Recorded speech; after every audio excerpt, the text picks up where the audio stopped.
કરીને વિનંતી કરું છું, આદિવાસીના દાખલા પર આપણને નોકરી મળી છે, આપણને શિક્ષણ મળ્યું છે, ત્યારે આદિવાસીની અસ્મિતાનો સવાલ હોય, આદિવાસી સંસ્કૃતિ બચાવવાની વાત હોય, આદિવાસીની જળ જંગલ જમીન બચાવવાની વાત હોય, તમામ લોકોએ આવનારા દિવસોમાં એક મંચ પર આવવું પડશે અને તમને કઈ થશે તે દિવસે આ ભીલ પ્રદેશ મુક્તિ મોરચો તમારી હાથે આવીને ઉભો રહેશે. હું ધારાસભ્ય બન્યો છું, સમાજના આદિવાસી દાખલા પરથી હું ધારાસભ્ય બન્યો છું. મારી ડેડિયાપાડાની બેઠક આદિવાસી રિઝર્વ બેઠક છે અને સમાજની દેનથી, સમાજના આશીર્વાદથી હું ધારાસભ્ય બન્યો છું. એટલે સમાજ માટે બોલું છું. બે દિવસે મારી પાર્ટી મારા આદિવાસી સમાજ માટે બોલતા રોકશે, તે દિવસે પાર્ટીના ઝંડા અને પાટિયા સૌથી પહેલા ચૈતર વસાવા ઉતારી દેશે. એટલા માટે બીજી પાર્ટીઓમાં રહેલા નેતાઓને પણ કેમ છું, ટિકિટ ટિકિટ ટિકિટ ટિકિટ કરીને કેટલી સુધી ગુલામી કરશો? ટિકિટ તમે આપશે પાર્ટી, તમે ફોર્મ ભરશો, પણ જે દિવસે આદિવાસીનો જાતિનો દાખલો નહીં હોય તે દિવસે તમારું ફોર્મ પણ પાસ થવાનું નથી. એટલા માટે ઘણા લોકોને મારી વાત કડવી લાગશે. બેન્ડવાળા મિત્રોને પણ કેમ છું, આદિવાસી વિસ્તારોમાં 250 બેન્ડ છે, બહુ બધી રજૂઆતો આવે છે. એટલે બેન્ડવાળા મિત્રોને પણ વિનંતી કરું છું, માપનું ડીજે રાખજો, માપનું સાઉન્ડ રાખજો, માપના કલાકાર રાખજો, પણ આપણા લોકોને પોસાય એ ભાવ રાખજો, નહીં તો આવનારા દિવસોમાં આ વિસ્તારમાંથી બેન્ડ વાજા પણ અમે બહિષ્કાર કરીશું. મારા યુવાન મિત્રો, 11 વાગ્યાથી નાચવા પડો છો, 5 વાગ્યા સુધી નાચો છો, કૂદો છો. કુદરતની દેન છે આદિવાસીઓ પર. આખી રાત નાચશે પછી પણ થાકશે નહીં. પણ નાચવાની સાથે સાથે તમારું લક્ષ્ય શું છે, તમારો ધ્યેય શું છે, એ તમારે નક્કી કરવું પડશે. અને અહીંયા વડીલો, માતા બહેનોને પણ વિનંતી કરું છું, તમારો છોકરો આઈફોન લઈ માંગે, કેટીએમ લઈ માંગે, R1 લઈ માંગે, જે પણ લઈ માંગે, એને તમે પહેલા ભણાવો, ગણાવો, એને એની કારકિર્દી બનાવો, પછી એને તમે તમારી બાઇક લઈ આપવાની હોય, 4 લઈ આપવાનું હોય તે કરજો. પણ આપણા બાળકોને શિક્ષિત કરવાની જવાબદારી આપણી બધાની છે. મિત્રો, આદિવાસીની પરંપરાઓ, આદિવાસીની સંસ્કૃતિ, આદિવાસીના રૂઢિ પ્રથા, આદિવાસીની પૂજા વિધિ, હમણાં મહારાજે કીધું, ભગવાન એટલે કોણ? ભ એટલે ભૂમિ, ગ એટલે ગગન, વ એટલે વાયુ ને ન એટલે નીર. ભગવાન, જેનાથી માનવીનું જીવન અશક્ય છે, જેના વગર આપણે જીવી નથી શકતા, એ ભગવાનની પૂજા કરતો આદિવાસી સમાજ આવ્યો છે. એ પ્રકૃતિની પૂજા કરતો આદિવાસી સમાજ આવ્યો છે. આદિવાસી સમાજ આજે પણ સૂર્ય, ચંદ્ર, ગગન, ભૂમિ, પહાડ, પેડ, નદી, નાળાને પૂજનારો છે. આપણો માટનીય દેવ, આપણી લીલીચારીનો દેવ, આપણો કમાણ દેવ, વાઘ દેવ, હિમાલય દેવ આજે આપણે બધા ભૂલતા ચાલ્યા છે.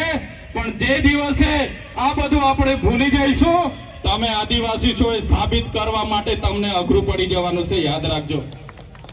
આજે આદિવાસીઓ માટે દાખલા માંગે છે, સાબિતી માંગે છે, ત્યારે મારા તમામ વડીલો, યુવાનો, માતા બહેનોને વિનંતી કરું છું, નવી સંસ્કૃતિ, નવા રીત રિવાજો, નવી વિધિઓ આવશે, પણ આપણી જન્મની વિધિ, છઠ્ઠીની વિધિ, આપણી મરણની વિધિ, આપણી લગ્નની વિધિ અલગ છે.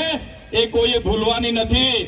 તમને કડવી લાગશે, ચૈતરભાઈની વાત બધાને કડવી લાગશે, પણ તમને એ પણ ખુલાસો કરું, જ્યારે તમે દવા પીવશો, બીમાર પડો ને દવા આપવામાં આવે, દવા કડવી લાગશે, પણ એ તમારો ઈલાજ થાય છે. એ જ રીતના કહેવા માંગુ છું, આવનારા દિવસોમાં આદિવાસી તરીકે જો તમારા રીત રિવાજો, તમારી રૂઢિ પ્રથા, તમારી પૂજા વિધિ આપણી આજો આપણે બધા ભૂલી જઈશું, તે દિવસે આદિવાસી તરીકે આપણે મટી જઈશું અને ચોપડાઓમાં અને મ્યુઝિયમમાં આદિવાસીઓ રહેશે અને આપણા લોકો આદિવાસી તરીકે મીટી જશે.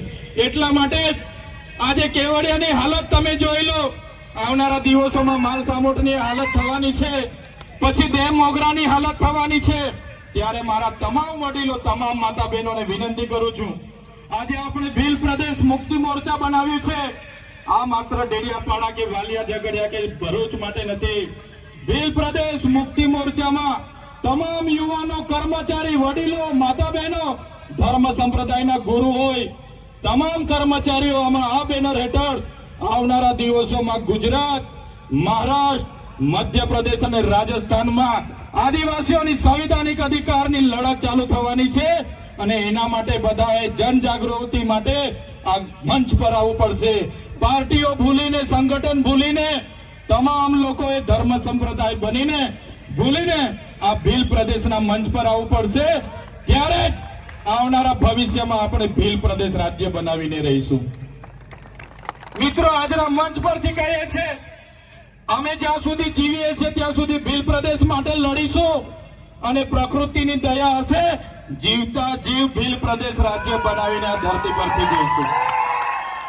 તમામ સાથી યુવાનો, અલગ અલગ જિલ્લાના પદાધિકારીઓ તમામ પોતાનો કિંમતી સમય આપીને અહીં આવ્યા છે. ત્યારે જ્યાં પણ મારા આદિવાસી ભાઈ બહેનો સાથે અત્યાચાર, અન્યાય થશે, જ્યાં પણ અમારા સંવિધાનીય અધિકારો છીનવા છે, જ્યાં પણ ખોટા આદિવાસીઓ અમારી જળ જમીન જંગલ પર તરાપ મારશે, કોઈ પણ ઉદ્યોગપતિ પૂંજીપતિ અમારી જમીનો છીનવશે, તે દિવસે અમે આ મંચ પરથી કહીએ છીએ, અમારી પાસે રાખેલા પાલિયા, ધારિયા, તીર કામઠા અમે ઘરે શણગાર માટે નથી રાખ્યા. તે દિવસે અમે પાલિયા, પાંખ, બધું તીર કામઠા પાલિયા ચલાવવા ખસકાશું નહીં. એટલા માટે આજના ગૌરવ ઇતિહાસ બિરસા મુંડાના વંશજ છે, અમે નંદ ભીલના વંશજ છે, અમે કણી કંસારી દેવ મોગરા યામોગી માતાના વંશજ છે. અમે અંગ્રેજોના પણ ગુલામ નથી રહ્યા. ત્યારે આજે ગોરા અંગ્રેજો તો ગયા, કાળા અંગ્રેજો અમને ગુલામ બનાવવાની વાત કરે છે, પણ આ બિરસા મુંડાની જન્મ જયંતિ અમે એલાન કરીએ છીએ, જ્યાં પણ અમારા યુવા, અમારા આદિવાસી માતા બહેનો સાથે અત્યાચારો થશે, અન્યાય થશે, અમારા સંવિધાનના અધિકારો જે દિવસે છીનવાતા થશે, તે દિવસે અમે સંવાદ અને સંવિધાન સાઈડ પર મૂકીશું અને એ દિવસે આર પારની લડાઈ કરીશું, અમારો ભીલ પ્રદેશ બનાવીશું. જય આદિવાસી, જય જોહાર, જય ભીલ પ્રદેશ. આજે અહીં ઉપસ્થિત થયા તમામ સાથી મિત્રો, આજે દેવ દિવાળીનો તહેવાર હોવા છતાં, આજુબાજુમાં બીજા કાર્યક્રમો હોવા છતાં આજે મોટી સંખ્યામાં તમે ઉપસ્થિત થયા છો. તમામને મારા ઓલ ગુલામ જિંદાબાદ, જય જોહાર, જય આદિવાસી, જય ભીલ પ્રદેશ.